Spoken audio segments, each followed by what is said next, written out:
एक चीज और जी बड़ा इंपॉर्टेंट है, कुछ लोग नवरात्रि में बलिदान करते हैं। तो बोला कि हम बलिदान करा, हमारे पास लोग आए, कई लोग बोले बोले हमारा बप्पा बलिदान करता है तो मैं भी करूं क्या, और अगर हम छोड़ देंगे तो क्या होगा। तो देखो जी, पहले बलिदान क्या है उसको जानो। तो बलि देना, एक पहले मैं आपको एक छोटी सी कथा सुनाता हूं, आप सब जानते ही हैं पर एक बार आपको रिफ्रेश कर देता हूं तो आपको पता चल जाए। आप सब जानते हैं भागवत में एक कथा आती है कि भगवान वामन का रूप धर के राजा बलि के पास दान मांगने के लिए गए थे। तो राजा बलि के पास गए, बलि ने यज्ञ किया था, एक यज्ञ और कर लेते तो फिर उनको स्वर्ग मिल जाता, और जो स्वर्ग का राजा थे उनको हटना पड़ता। तो इंद्र ने, अरे देखो जी, पुराने जमाने में भी लोग गद्दी नहीं छोड़ना चाहते थे, एक बार गद्दी से मिल गया तो चिपके रहना चाहते थे। इंद्र ने सोचा कि हमारी गद्दी छीन जाएगी, तो उसने भगवान से कहा महाराज कुछ करो कि इसका यज्ञ पूरा ना हो। तो भगवान वामन का रूप धर करके आए। वामन मतलब जी छोटा रूप। शास्त्रों में ऐसा लोग कहते हैं, गुरुजनों से मैंने सुना कि उनकी पूरी हाइट 52 अंगुल, ऐसे देखो 4, 8, 12, 16, ऐसे 52 फिंगर्स, इतनी हाइट थी उनकी जी। टोटल 52 अंगुल के थे, बड़ा ही सुंदर। वो चेहरे पर चमक, वो तिलक लगाए हुए, वो सुंदर जनेऊ धारण करके, वो चटर चटर खड़ाऊ पहन के, और हाथ में छतरी लिए हुए, एक हाथ में कमंडलो, और चेहरे पर मुस्कुराना, क्या बात है, इतनी सुंदर छवि जी, क्या अद्भुत रूप भगवान का। वो बाल रूप, वो वामन रूप लेकर के बलि के दरबार में पहुंचे और बोले राजन, और बलि का नियम में था कि यज्ञ के समय, यज्ञ के बाद राजा बलि दान करते थे और उनसे जो कोई भी जो कुछ भी मांगता था वो देते थे। तो वामन देव पहुंच गए और जा करके कहा राजन मैं 3 पग भूमि चाहता हूं। राजन ने देखा, कहा कि अपनी साइज तो देखते भाई, और 3 पग ही मांगा। अरे जब किसी से मांगो भी तो ऐसे मांगो कि दोबारा मांगने की जरूरत न पड़े। उन्होंने कहा नहीं देखो जी, मैं लालची ब्राह्मण नहीं हूं, मैं बड़ा संतोषी ब्राह्मण हूं, और हमें केवल 3 ही पग चाहिए। कहा कि 3 पग भूमि का क्या करोगे। बोला कि मैं उस 3 पग भूमि में बैठ करके भगवान की साधना करूंगा, मुझे केवल उतनी भूमि दे दो जहां पर मैं अपनी चटाई रख करके बैठ जाऊं और संध्या वंदन कर सकूं। राजा बलि ने कहा अरे ब्राह्मण देवता बड़े सुंदर हो, हैंडसम हो, कहो तो तुम्हारी शादी करा दूं, तुम्हारे लिए एक महल बनवा दूं, नौकर दे दूं, दास दासियां दे दूं, इतना धन दे दूं कि तुम्हारी कई पीढ़ी बैठ करके खाएगी। अरे 3 पग भूमि लेकर के क्या करोगे। बड़ा लालच दिया जी बलि ने। कहा कि नहीं, मुझे घोड़ा नहीं चाहिए, हाथी नहीं चाहिए, कोई पत्नी भी नहीं चाहिए, क्योंकि मैं शादी करने के मूड में नहीं हूं। और उन्होंने कहा कि हमको केवल 3 पग भूमि दे दो। तो बलि ने कहा तथास्तु, संकल्प कर दिया जी। बलि ने जब संकल्प कर दिया दान करने के लिए, तब तक शुक्राचार्य जी उठ के खड़े हो गए। शुक्राचार्य जो समझ गए जी, गुरु जी लोग तो बड़े चतुर होते हैं जी, तो समझ गए। कहा कि इनको दान मत देना, क्योंकि जानते नहीं हो ये कौन है। ये छोटा सा रूप बना करके मांगेंगे और बड़ा बना के नापेंगे, और इस तरह से तुम्हारे पास कुछ बचेगा नहीं। प्रोग्राम कैंसिल कर दो, ये दान का प्रोग्राम कैंसिल कर दो। बलि ने कहा नहीं महाराज, मैं तो दान दूंगा, संकल्प किया है। तो ऐसे पानी लगे गिराने जी, कमंडलू में ऐसे गिरा रहे थे ना जो छेद में। तो शुक्राचार्य जी घुस गए जी कमंडल में और जा करके ब्लॉक कर दिया। कहा कि बाहर नहीं निकलेगा पानी तो संकल्प नहीं होगा। तो ऐसे बलि पानी गिरा रहे, गिरबे नहीं करे। तो भगवान वामन आगे गए। भगवान ने कहा राजन चिंता मत करो, हमने प्लमिंग का कोर्स किया है और मैं ऐसे ब्लॉकेज को अनब्लॉक करना जानता हूं, मैं खोल दूंगा उसको। भगवान ने एक कुशा का जड़ लिया जी और छेद में घुसा के ऐसे भोंका।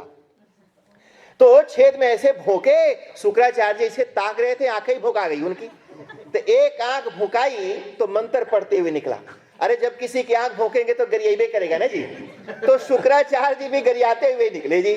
खूब भर पेट गरियाया पहले अपने चेला को, पहले तो बलि को गरियाया।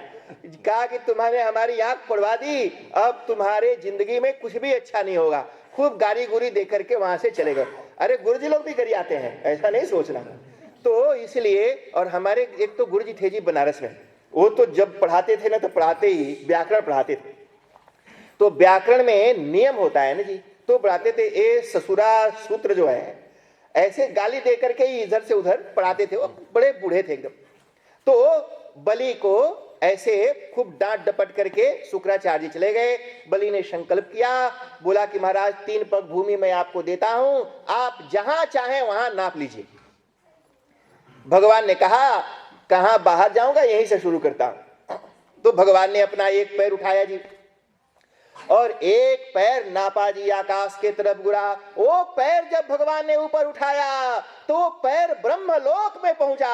अरे ब्रह्मा जी ने देखा, अरे तो साक्षात प्रभु नारायण का पद है। झट से कमंडल निकाला, भगवान के पैरों को धो करके अपने कमंडलों में रख लिया। अरे उस परमात्मा के पैर का धोवन भी गंगा मां बन गई।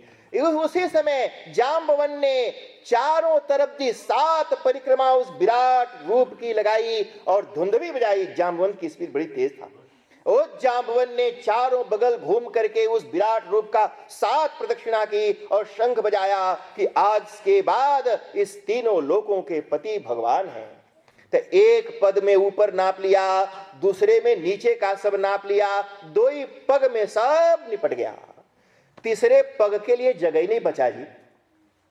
बलि को घूर करके भगवान ने डांटा, कहा कि बलि तू तो बड़ा झूठा है। अरे तुमने तो 3 पग जमीन देने की बात कही थी, 2 ही दिया, तीसरा कहां धरूं? अरे क्या था, गरुड़ जी को बुलाए, गरुड़ इसको पकड़ के बांधो, ये तो झूठा आदमी है, इसने अपना वचन पूरा नहीं किया। गरुड़ ने और रोप बड़ा सा रस्सा निकला और निकाल करके बलि को बांध दिया जी। ऐसे बलि बांध करके मुंह के भरे पड़े हैं। देवता लोगों से देखा नहीं गया। देवता लोग आ गए, ब्रह्मा जी हाथ जोड़े हुए आ गए। ब्रह्मा जी ने सोचा कि जाके भगवान को समझाऊं। अरे महाराज क्या करते हो, जिसने अपना सब कुछ आपको दे दिया उस बलि को आप बांध रहे हो, ये ठीक नहीं है। ये समझाने के लिए ब्रह्मा जी ब्रह्मलोक से आए और आकर के भगवान को कुछ कहना चाह ही रहे थे, तब तक बलि की पत्नी आ गई जी, विंध्यावली नाम था। और बलि की पत्नी कुछ बोलने लगी और ब्रह्मा जी इधर ब्रह्मा जी कुछ बोलना चाहते हैं, तब तक उनकी पत्नी आ गई। ब्रह्मा जी ने कहा लेडीज फर्स्ट। देखो भी पहले से चलता है, वो औरत के सामने ब्रह्मा भी छुपा जाते हैं जी, तो हमारी क्या औकात है। तो ब्रह्मा जी चुप हो गए। ब्रह्मा जी इस किनारे हो गए और विंध्यावली को बोला कि आ जाओ, अब पहले तुम ही बोलो। ब्रह्मा जी चुप, विंध्यावली आ गई और बोली कि अच्छा किया इसको बांध के रखा है।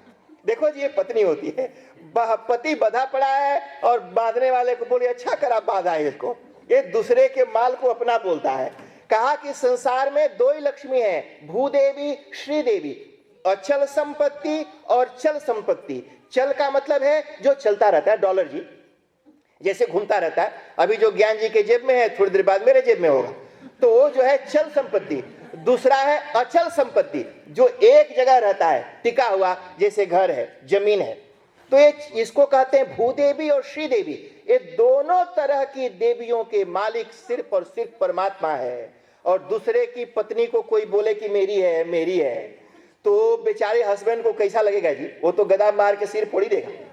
तो उसी तरह से संसार की सारी संपत्ति उस परमात्मा की है और मूर्ख लोग बोलते हैं कि मेरा है मेरा है मेरा है मेरा है मेरा है, वास्तव में ये किसी का नहीं है। उसने कहा देखो जी कभी कभी औरतें बड़ी अच्छी बात कहती हैं।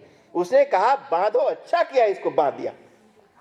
उसी समय प्रहलाद जी आए, बड़ा भारी संवाद है, वो सारा तो मैं आपको नहीं सुनाता हूं, पर बात आपको जो बतानी है वो ये है। बलि से पूछा कि बलि बता अब मैं तीसरा पग कहां रखूं। बलि ने कहा महाराज एक चीज मेरे पास अभी भी बची है जो आपने नापा नहीं। तो भगवान ने कहा अरे सब कुछ तो नाप लिया, अब कौन सी बचा है। बलि ने कहा कि मैंने आपको दान दिया। देखो जी जैसे ये पुस्तक है मेरी है, तो ये जो मूड है ना मेरा, इसको कहते अभिमान। दिस इज माई बुक, मेरी है नहीं। ये शरीर बोलते हैं दिस इज माई बॉडी, है नहीं, ये तो पंचमहाभूत का लिया हुआ है। उसी तरह से घर, माई हाउस, माई कार, मेरी साड़ी गाड़ी नारी, बोलते हैं मेरा मेरा मेरा। ये अभिमान है, मेरा है नहीं। बलि ने कहा, महाराज ये जो मेरा अभिमान है तीसरे पग से उसे नाप लीजिए, और मेरा कुछ भी नहीं। भगवान ने अपना पैर उठा के बलि के मुड़ पर, सिर पर धर दिया जी, और बलि का सब कुछ बलि ने भगवान को अर्पण कर दिया। देवता लोगों ने फूल की वर्षा की, कहा कि देखो देखो ये बलि के दान को देखो, अरे देखो इस बलि ने क्या अद्भुत दान किया है, इस बलिदान को देखो, जिसने अपना सब कुछ न्यौछावर कर दिया, जिसने अपना सब कुछ लिटा दिया, जिसने अपना सब कुछ अर्पण कर दिया, ये बलिदान है। मुर्गा भेड़ा बकरा काटने को बलिदान नहीं कहते हैं। इसलिए बलिदान अपना सब कुछ, सर्वस्व, सारा का सारा भगवान के चरणों में अर्पण कर देने का नाम बलिदान। ऐसे बलि के पवित्र नाम को ऐसे तुच्छ चीजों से जोड़ना ठीक नहीं है। ऐसे बलि के पवित्र नाम को ऐसे तुच्छ चीजों के साथ जोड़ करके उनके नाम को गंदा मत करिए, इस बलिदान को बदनाम मत करिए, इस बलिदान के पवित्र कीर्ति पर कलंक नहीं लगाना चाहिए। बलिदान का मतलब होता है जैसे बलि ने अपना सब कुछ दान कर दिया, ठीक उसी तरह से अगर आप अपना सब कुछ मां को समर्पण कर दें तो ये बलिदान होगा। आप दूसरे के बेटा को, अब मुर्गा के बेटा को या बकरा के बीबी को काटोगे तो वो अपना तो कुछ दिया नहीं भाई, अपना तो लपेट लपेट के दबाई के बैठा है, और दूसरे के बीबी बच्चे को काटता है, तो फिर वो बलिदान नहीं है। बलिदान का मतलब होता है अपना सब कुछ अर्पण कर देना। जय बोलो दुर्गा माता की जय।